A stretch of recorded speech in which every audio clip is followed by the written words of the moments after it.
Boa noite a todos, eu sou a Carmela Gruni, está começando o projeto Desmistificando Direito aqui na Saraiva do Praia de Bela Shopping. Eu vou apresentar os professores aqui, Ricardo Tim de Souza, que é titular da Faculdade de Filosofia e Ciências Humanas da PUC do Rio Grande do Sul, doutor em Filosofia pela Universidade de Freiburg, assim, e autor de 22 livros, mais de 170 capítulos de livros, artigos, traduções e obras organizadas. E eu pedi para ele me emprestar o livro dele, que é esse aqui, um deles, né? Em torno à diferença, aventuras da alteridade na complexidade da cultura contemporânea, pela Lumen Juris. E do meu outro lado aqui o Augusto Jobim, que é doutor em altos estudos contemporâneos pela Universidade de Coimbra, lá em Portugal, mestre especialista em ciências criminais pela PUC do Rio Grande do Sul e também é professor da PUC.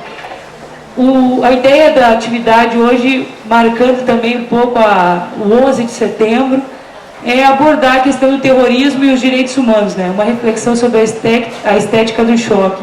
Quero agradecer os dois professores por terem aceitado o convite. O Gustavo acabou, era para fazer os três, mas a gente fez uma palestra no mês passado com o Gustavo, daí ficou a dupla, até para ter mais tempo de a gente dialogar com eles e usufruir mais desse espaço. E agradeço a presença de vocês, da minha mãe, que me substitui quando eu não estou aí, do Sadi, e da Livraria Saraiva, e de vocês, né, por me ajudarem a dar vida a cada edição aí, mais de 100 eventos gratuitos que a gente fez, e o pessoal na internet aí, que a audiência é de 20 mil acessos. Passo a palavra de imediato para o Augusto, depois ele vai ter um compromisso na universidade e nós seguimos com o professor Ricardo. Obrigado aos dois, professores. Boa noite a todos, boa noite, Carmela, boa noite, meu amigo Ricardo. Com satisfação que eu tenho mais uma vez a oportunidade de dividir um pouco a fala com o professor Ricardo, meu professor também da PUC, professor Ricardo, em ambiente como esse. Eu quero agradecer pelo convite e já passar de pronto algumas reflexões improvisadas aqui que obviamente são corriqueiras, mas que ao mesmo tempo dizem respeito mais ao que pode dar a pensar a todos nós e apenas fazer uma abertura e um diálogo mais profícuo depois com a fala do Ricardo. Minha preocupação é só mais como um ato de dizer alguma coisa, mais do que propriamente o que vai ser dito, né? Falar a vocês um pouquinho sobre essas questões, né? E sempre agradecer alguns rostos, amigos e também os desconhecidos que agora estão por aí. Bom, falar do 11 de setembro é quase que uma tarefa, literalmente uma tarefa em glória, né? Porque se fala do 11 de setembro de uma maneira abstrata, de uma maneira, pode-se dizer, quase que ao mesmo tempo totalizante, né? Se fala de 11 de setembro e ao mesmo tempo não se sabe bem do que se fala, já dizia o filósofo Jacques Derrida. Não se sabe muito bem do que se fala quando nomeamos esse tipo de expressão. Ou seja, a minha preocupação vai ser só fazer um pequeno apanhado que na minha opinião diz respeito a precisar, ou melhor dizendo, tentar ajudar na tarefa de desconstruir um pouco aquilo que não só apenas simbolicamente, mas faticamente foi derrubado ali com aquelas torres. Ou seja, ainda que falemos de determinado fato em si, alguma coisa ali se impõe para além disso, né? E não só pela data, porque exatamente nós nomeamos uma data, mas não conseguimos nomear nem aquilo que significa, nem propriamente o local. Notem isso, que a gente fala 11 de setembro, a gente nomeia uma data e não consegue bem significar o que aquilo mais ou menos pode caracterizar, exatamente pelo trauma e pelo terror que de alguma forma fica envolto nessas questões. Claro que eu fiz uma série de anotações que não há lugar para isso, mas apenas levanto algumas proposições aqui quase que de maneira irresponsável, mas eu faço da maneira que eu acho mais adequada. Pensar o 11 de setembro, na minha opinião, é pensar aquilo que esse mesmo filósofo que eu falei antes o Jacques Derrida e agora ao meu lado o Ricardo, trabalha muito bem, que é o que a gente pode chamar de um processo de autoimunização que a própria que o próprio acontecimento fez com que se desencadeasse. Ou seja, aquilo que a gente pode chamar de uma violência viral. Já o Jean Baudrillard, também outro filósofo, acabou de alguma forma trabalhando isso de uma maneira interessante. Ou seja, há uma violência viral que de alguma forma se propagou a partir desse, pode-se dizer, quase que um suicídio espontâneo, né? De algum tipo de mecanismo de defesa que foi implodido pelo próprio organismo que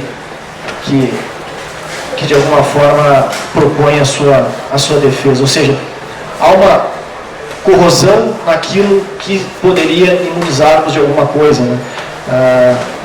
Ou seja, a minha preocupação vai ser falar em 3 momentos muito rápidos que diz respeito a uma ideia de desconstruir muito incipientemente, como falei antes, quase que de maneira irresponsável, essa questão.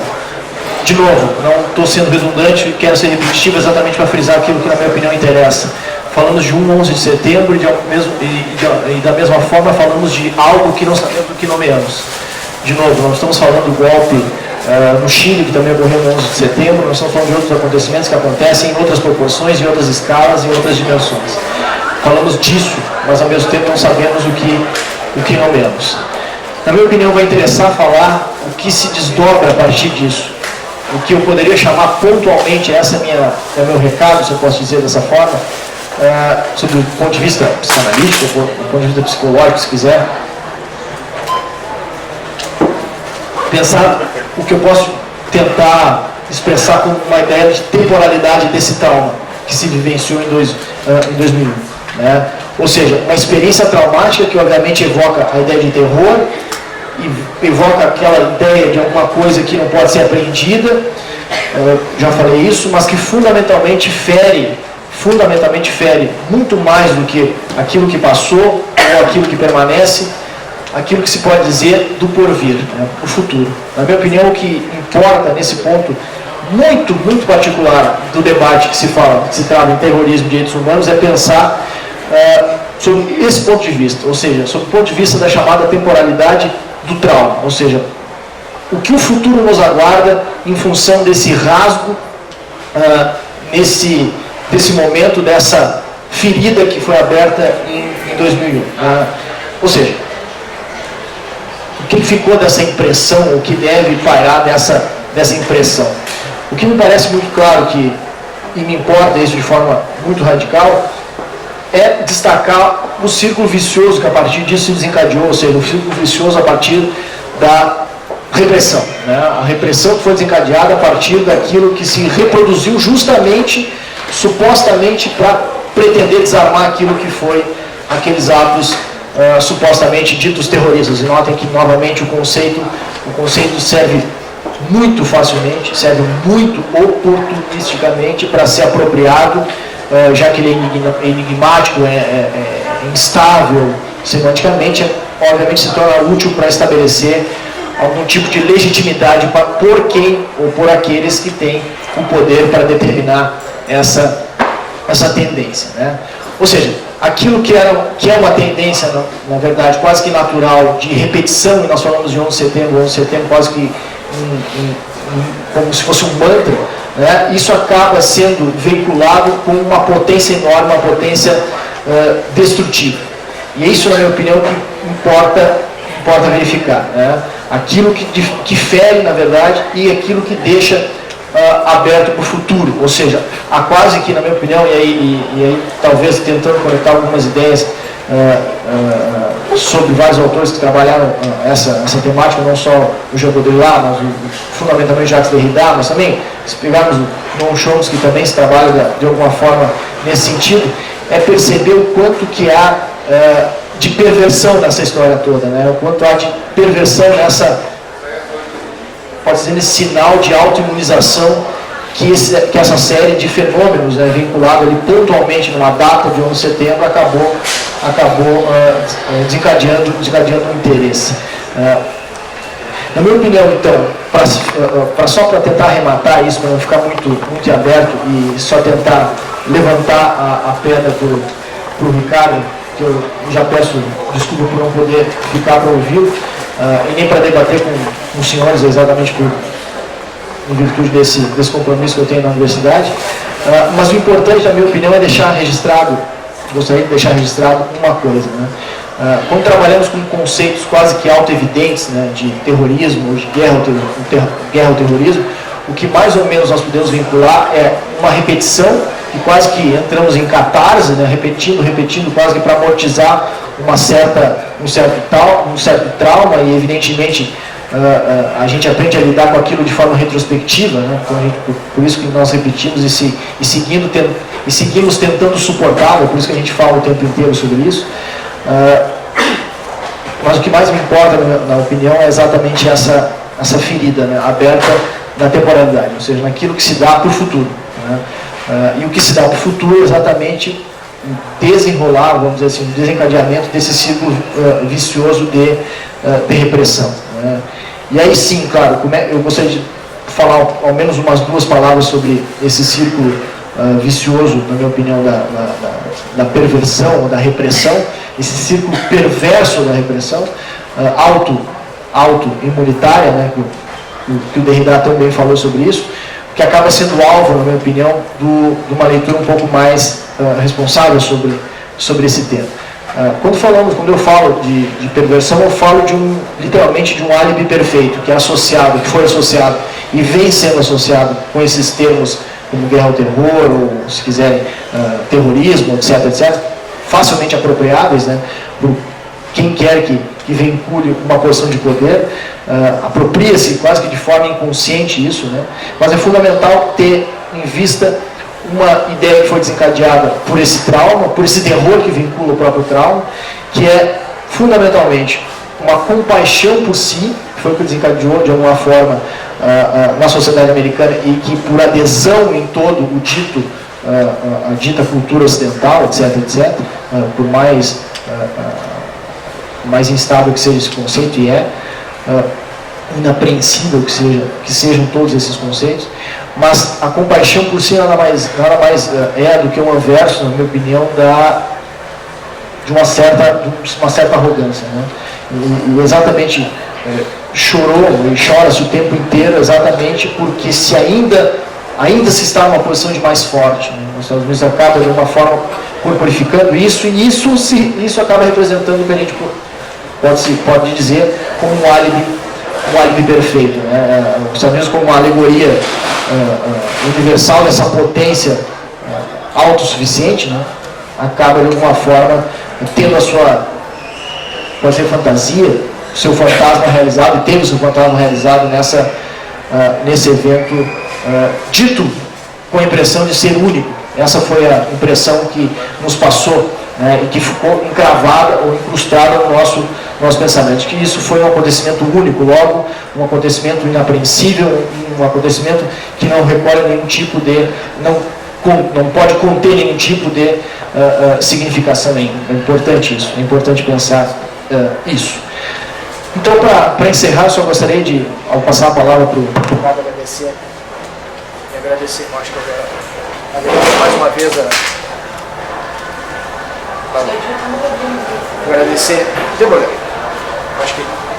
agradecer mais uma vez ao Ricardo, agradecer mais uma vez a oportunidade de estar junto ao Ricardo, mas pensar fundamentalmente essa linha, né? Essa linha de por que pensarmos hoje em dia numa guerra infinita, por que pensarmos numa prevenção ou guerra dita preventiva ou guerra justa, exatamente porque vinculam os mesmos fatores, né? Os mesmos fatores. Há um princípio de alguma forma de insegurança total que representa exatamente a lógica extrema, por exemplo, que poderia ser chamado de capitalismo, né? Exatamente estamos ali diante de um princípio que trabalha o terrorismo, de alguma forma, o dito terrorismo, né? Isso o Jean Baudrillard trabalhou muito bem, porque ele diz exatamente isso. Olha, se de alguma forma essa lógica especulativa que a gente tem no mercado pode ser captada em algum momento, exatamente no momento extremo, como é esse momento de um princípio de insegurança total, que é um ato, como foi esse ato das Torres Gêmeas. Mas o que me importa mais é vincular essa dita vitória do terrorismo, né? Se o terrorismo teve algum tipo de vitória, nesse sentido, foi exatamente nisso, né? Foi nessa obsessão de segurança, nesse terror perpétuo que se manifestou a partir desses eventos, ou seja, se fortalecer os dispositivos de segurança, se fortalecer os dispositivos de controle e aí a realidade de um poder integral quase que se fez presente, né?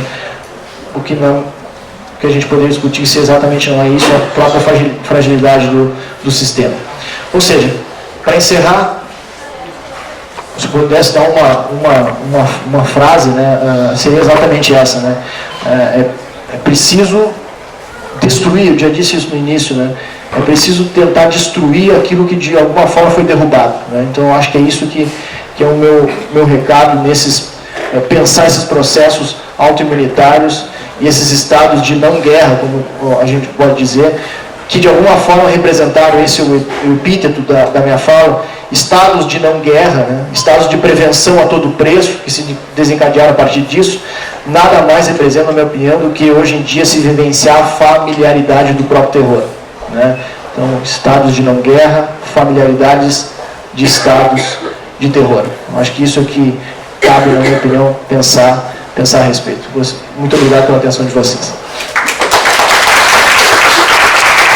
Agradeço aí, Augusto. Sei que o tempo é curto e mais novas oportunidades virão. A intimação para escrever para o jornal já está feita para os dois, na verdade, assim, que é uma satisfação mesmo contar com vocês. E passo a palavra então ao professor Ricardo. Obrigada novamente. E depois, se puder comentar a tua relação com a música, com a arte, a gente gostaria de ouvir aqui, tenho certeza. Tá certo, muito obrigado, Carmela, colega, todos que estão aqui para ouvir. Eu vou dividir a minha rápida apresentação em 3 tópicos, no sentido de, digamos assim, focar melhor no limitado espaço de tempo que nós temos, algumas questões que nos parecem relevantes no estudo dessa temática. A primeira dimensão seria uma desmistificação das lógicas que são apresentadas. Eu me lembro bem, em 2004, num congresso Terrorismo na França, Terror e Terrorismo, e lá os nossos colegas, amigos indianos, contando, por exemplo, que na Índia são em torno de 200 atentados terroristas por ano, né? No Paquistão são muito mais. É claro que isso não nos chega, né? É claro que isso é de segunda ordem. Ou seja, a realidade é muito mais do que a reduplicação imagética que se faz de uma determinada categoria que se estabelece como uma lógica de sentido. Bom, essa é a primeira dimensão. O terrorismo ele está presente desde pelo menos os anos 1800, constantemente em todas as culturas, com raras exceções, né? E eu não estou falando aqui no sentido amplo da palavra terrorismo, estou falando no sentido explícito e, digamos assim, direto, de causar a desconstrução das lógicas vigentes num determinado locus. É isso que significa o terrorismo. E por isso, então, que o terrorismo que é causado pelo antrax é tão potente quanto o terrorismo causado por uma bomba em um determinado local.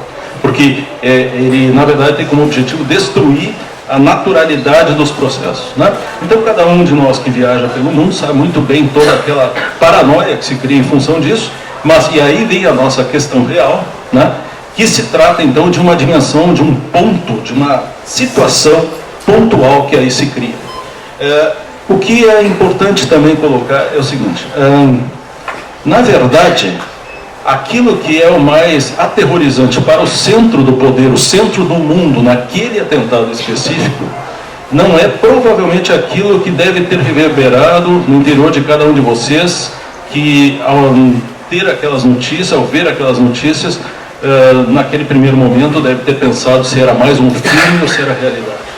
Isso é algo que se vence, se supera, etc. A genialidade louca desse processo constitui em 2 aspectos, essencialmente, desde a minha leitura. Primeiro, os Estados Unidos, que tinham sido invadidos a rigor uma vez, e a rigor não tinham sido invadidos, porque o que foi invadido foram os estados do México, que tinham sido vendidos, né, aos próprios Estados Unidos, por mexicanos, por um pequeno grupo, e depois rapidamente retomado. De repente vem o seu território, a gente não pode considerar Pearl Harbor como sendo, né, prototípico para isso, evidentemente, o seu território, mas não pelo inimigo externo, que é exatamente a fobia controlável, né, ou a fobia projetável, mas por algo totalmente interno, totalmente doméstico. De dentro do domus, então, articulado com uma racionalidade muito específica, né, aviões das próprias companhias, então que perpetram esse ataque bárbaro. Muito bem. E a segunda dimensão, que seria muito importante, é a seguinte, é a destruição imagética de um símbolo, né? Exatamente símbolo do quê? Do coração do próprio capitalismo, no coração daquilo que a gente pode pensar em, digamos, cultura ocidental. Essa é a razão, digamos assim, do ranking dos alvos. Quer dizer, o primeiro alvo não era a Casa Branca, não era Capitólio, não era nada. O primeiro alvo que não podia ficar eram as Torres Gêmeas. Depois, né, se desce o Pentágono, etc, etc, etc. Mas, do ponto de vista objetivo, o primeiro alvo, né, era a destruição de uma determinada imagem, de uma determinada concepção de mundo que é representada pela grandeza ou pela majestosidade, vamos dizer, daqueles dois monumentos gêmeos, né? Então, isso também é muito importante de se entender. O fato de que isso tenha acontecido por N razões, e aí eu não posso argumentar aqui porque nós não temos realmente tempo, mas existe um texto, e a gente pode referir a esses textos, né, quando for necessário.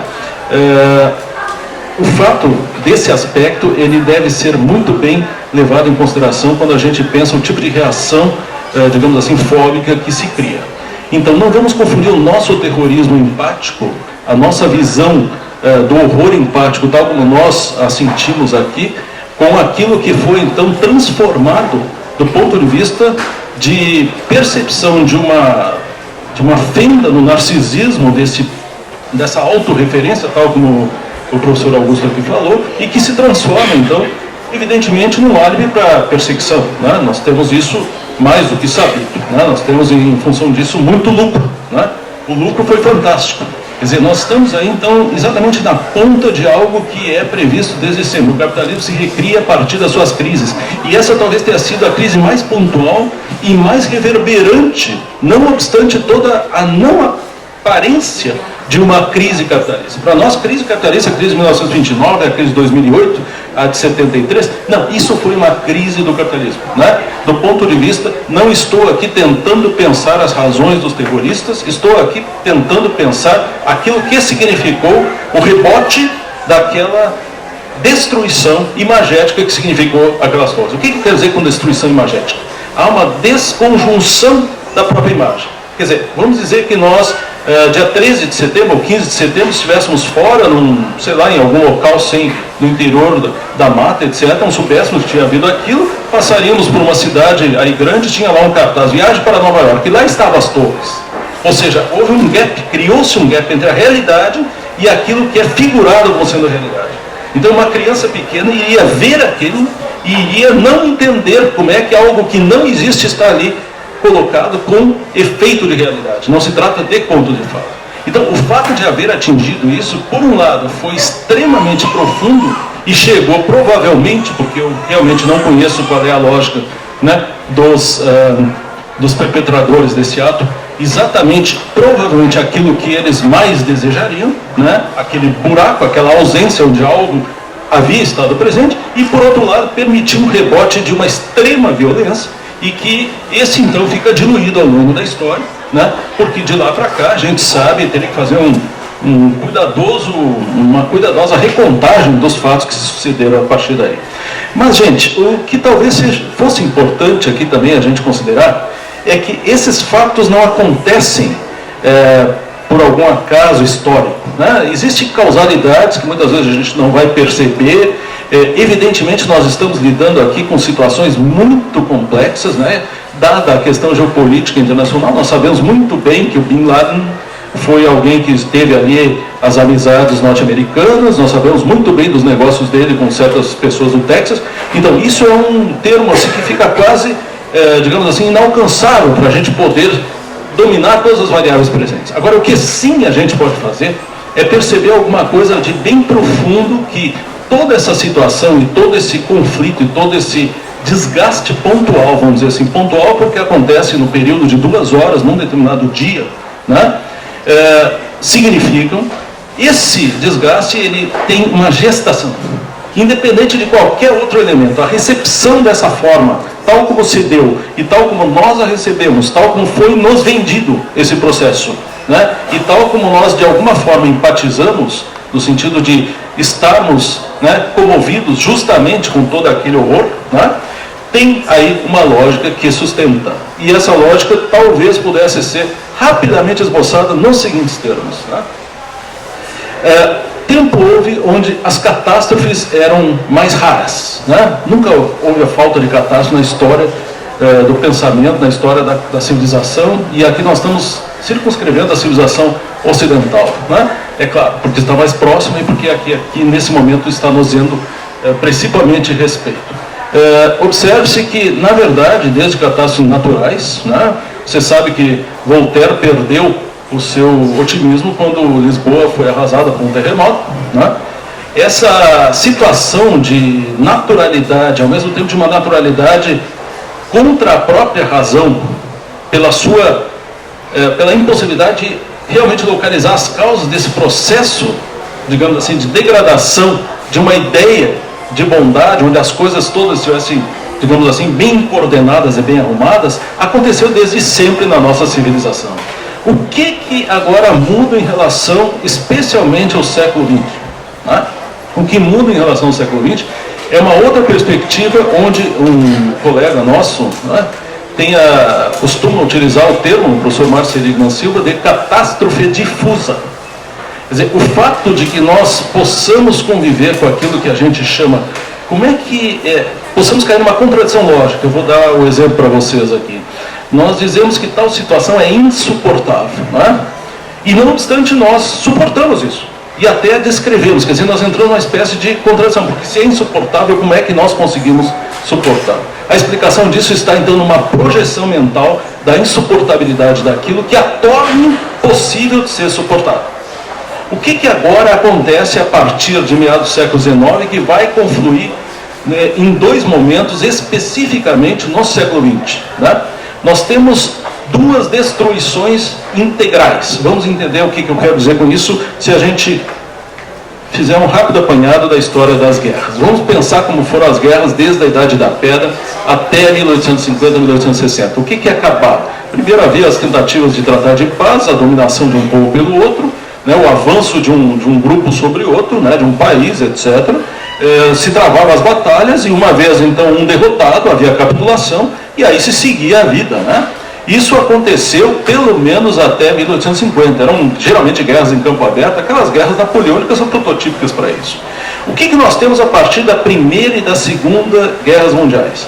Uma modificação de estrutura primigênia, ancestral da lógica da guerra. Eu não vou entrar na Primeira Guerra, porque seria muito longo, mas na Segunda Guerra nós conseguimos dois feitos absolutamente inéditos. Primeiro, anteriormente as guerras ficavam, por exemplo, os campos de guerra, os campos de batalha ficavam ali, né, cheio de cadáveres, cheio de feridos, né, isso era o resultado de um campo de batalha após a batalha. O que nós temos na Segunda Guerra Mundial no seu momento de clímax? Em duas situações, pelo menos, né, dos bandidos e dos mocinhos, por assim dizer. Né? Vamos ver dos bandidos, né, entre aspas. Né?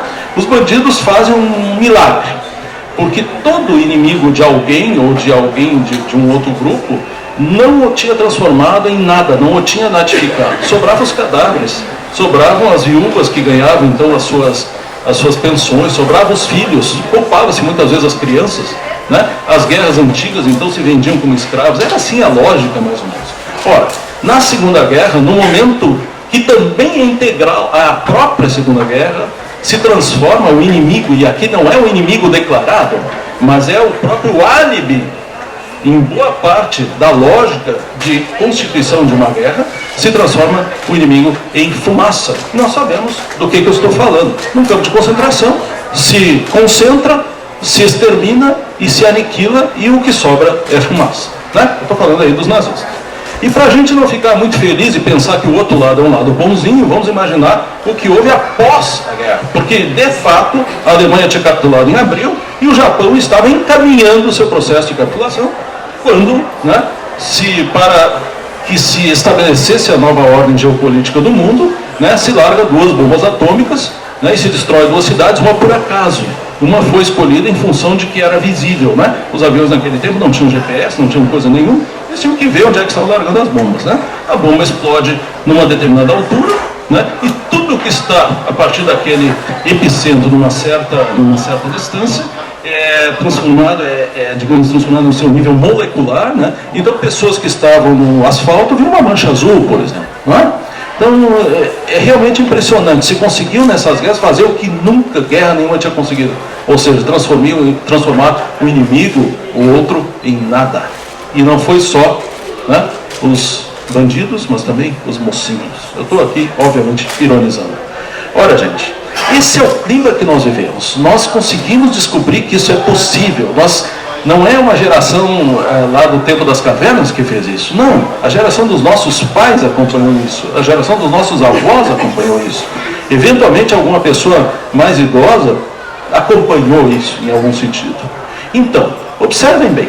Existe realmente algo de tão absurdamente inédito no fato de que alguém utilize, né, ardilosamente, astutamente, né, aviões do interior de um determinado lugar para desconstruir ou destruir? Eu não gosto da palavra desconstrução nesse contexto, porque desconstrução é positivo, né? A destruir mesmo, fazer terra arrasada de algo que é um símbolo extremamente poderoso do ponto de vista da significação para uma lógica geopolítica.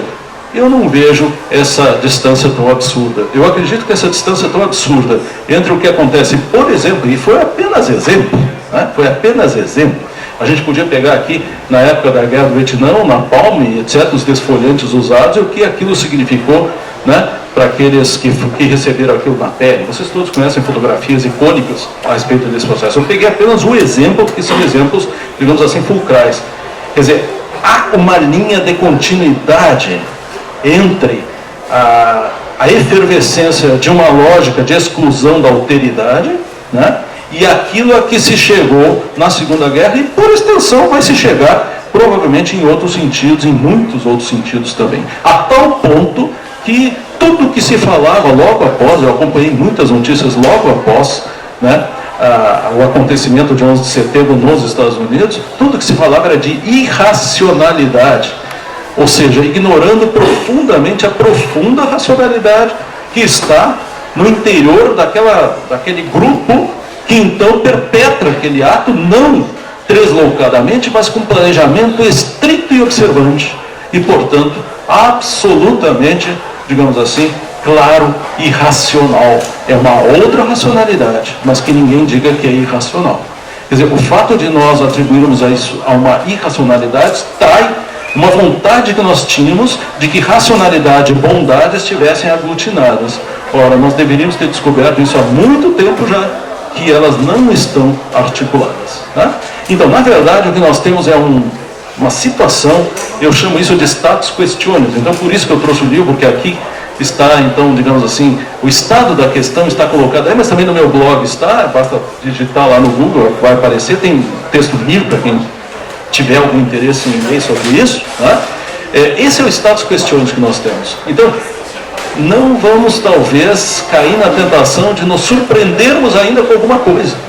Quer dizer, o fato de que esse 11 de setembro nos foi passado naquele sentido que nos foi, e com aquele horror que nós todos sentimos enquanto pessoas, né, humanas, e de algum modo, humanas no sentido afetivo do termo, né, capazes de simpatizar e empatizar com as vítimas, etc., não é a lógica da geopolítica. E a lógica da geopolítica ela está exatamente muito bem articulada, digamos assim, com essa preparação de terreno que vem pelo menos há 2 séculos. É por isso que um grande pensador, ou alguns grandes pensadores, especificamente Adorno e Durkheim, na dialética do esclarecimento, vão colocar: não existe lógica nenhuma que leve lá do homem das cavernas à civilização, mas existe uma lógica que leva da funda até a bomba atômica. Essa é a lógica que nós vivemos. Então não nos deveríamos surpreender, né, com as pretensões de bondade que sempre aparecem. Para cada estado de direito existe um estado de exceção. E às vezes o estado de exceção, como dizia o Walter Benjamin, se transforma em regra. Isso não quer dizer que a gente tenha consciência plena desse fato, mas a não consciência plena desse fato não destitui esse fato da sua realidade palpável. Então, trata-se de investigar, de mergulhar nesses constitutivos profundos da nossa contemporaneidade, onde nós todos estamos enraizados, para perceber agora, com a história, com a passagem do tempo, realmente os verdadeiros significados profundos que isso tem significado na nossa vida. Seria mais ou menos esse o meu recado, né? E agradeço muito a atenção de todos. Muito obrigado.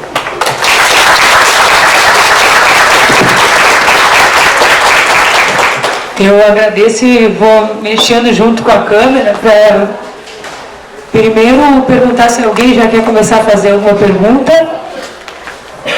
E estimular a pergunta, eu vou dar um livro para quem fizer a primeira pergunta. Enquanto não fizer a pergunta, eu vou fazer.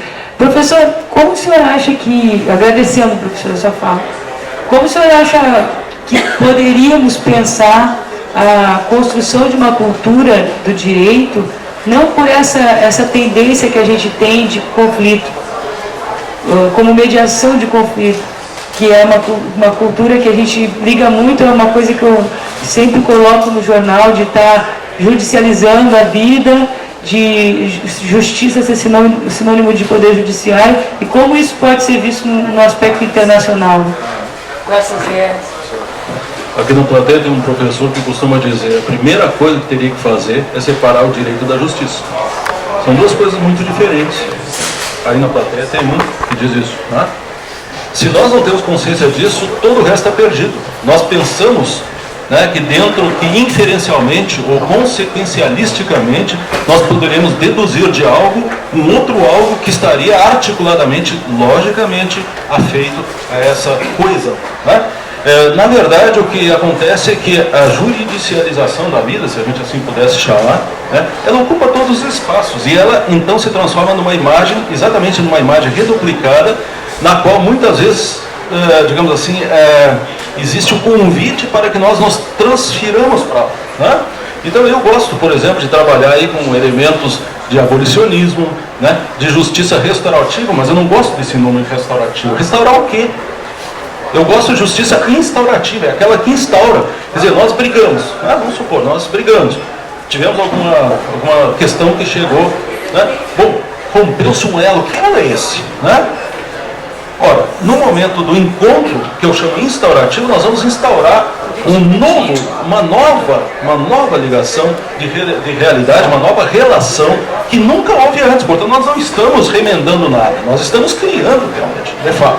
Então, a única possibilidade seria uma justiça instaurativa tão poderosa, então, digamos assim, potente, cultivada pedagogicamente, porque tudo passa por aí. Sem isso, podemos dar adeus a todas as dimensões, que fosse capaz de implodir a casca das aparências e das imagens reduplicadas. Quer dizer, é o que eu acabei de dizer com relação àquela queda das torres gêmeas. Se nós conseguimos, apesar do que significou aquela imagem, daquela implosão, irmos além e trabalharmos o que significa essa deposição dos escombros, o que significou historicamente, temporalmente isso significa que nós teremos o acesso a dimensões muito mais profundas de compreensão desse fenômeno.